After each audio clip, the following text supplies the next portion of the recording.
Əllamə Məclisi Rızvanullahi Teala aleyh özünün bir Havlən var kitabında Əlif Ləm Mim Qulbətər Rum ayəsi haqqında, Rum surəsi haqqında təfsir eləyir. Əlif Ləm Mim Rumlular məğlub oldular ayəsinin təfsirində İmam Sadiq və İmam Baqir əleyhissalamla da təfsirlərində, hədislərində belə buyurulur ki, bu ayə Zeyd ibn Muhammed haqqında nazil olub.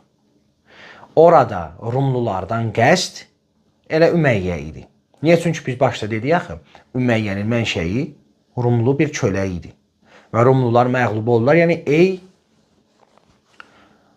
Sufyanilər, yəni Ümeyyə, Əməvilər məğlub oldular. Bu ayə barəsində imamlarımız təfsir edirlər ki, bu ayə Osman və Muaviyyənin nəsəbini ortaya qoyur.